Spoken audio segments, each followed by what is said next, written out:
બક્ષરાના આદપુર ગામે 10 દિવસમાં 2 લોકોની સર્પે ડંક મારતા લોકોમાં ભય ફેલાયો અને લોકોની સારવાર અર્થે હોસ્પિટલમાં ખસેડવામાં આવ્યા। વરસાદી વાતાવરણમાં જીવજંતુઓ નીકળતા વધારે જોવા મળતા હોય જુઓ આ રિપોર્ટ।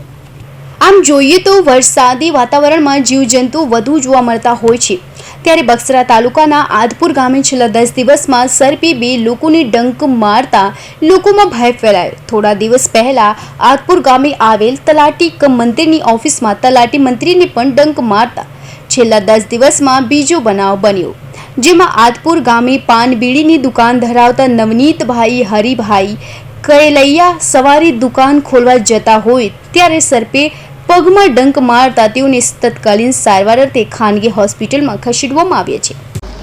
હું સાહેબ સવારે વહેલો 6 વાગે ઉઠીને હું મારા ધંધા ઉપર દુકાને જતો હતો।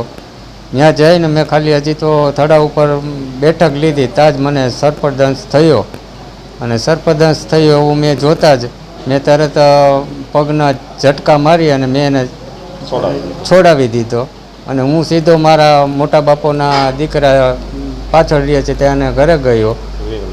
વિરલભાઈ કેલૈયા છે અને હું ત્યાં પહોંચ્યો ત્યાં મારા પગમાંથી લોહી ચાલુ થઈ ગયા હતા, એટલો બધા દાંત બેસાડી દીધા હતા। પછી હું ઘરે આવ્યો અને તાત્કાલિક અમારા ગામની 4 વ્હીલ સાથે અમે દવાખાને પ્રાથમિક સારવાર લીધી અને આ પહેલાં અગાઉ અઠવાડિયા 10 દિવસ પહેલાં આવી રીતના એક બનાવ બનેલો છે સર્પદંશનો। હવે વન વિભાગ કોઈ યોગ્ય કાર્યવાહી કરે તો સારી વાત છે। અમારા ભાઈ નવનીતભાઈ કેલૈયાને સવારમાં 6 વાગ્યામાં સાફ કર્યો। મારું ગામ આદપુર બગસરા તાલુકાનું અમરેલી જિલ્લો।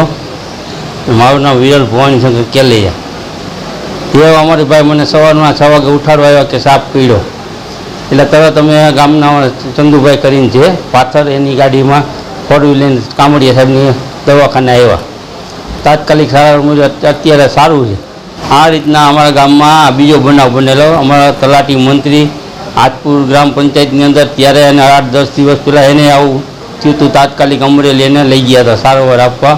એ અત્યારે એને પણ સારું છે, જેથી કરીને આવું બીજી વાર ન બને। અમારા ભાઈને અત્યારે તો બહુ સારું છે। સવાર તમે પૂગી ગયા હતા દવાખાને।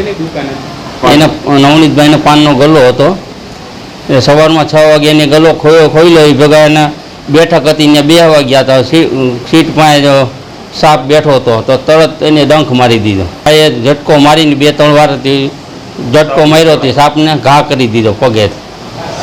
હા, સાપને પકડી લીધો છે।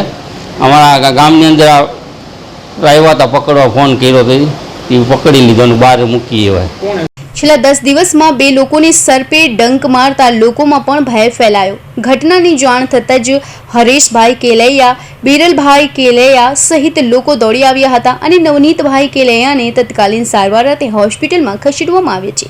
ત્યારે ગામ લોકોએ આવા જીવજંતુઓ ગામની અંદર હોય તેને દૂર કરવા આવે તેવી માંગ કરી રહ્યા છે। Ashok Maraman, Hind TV news, Amreli.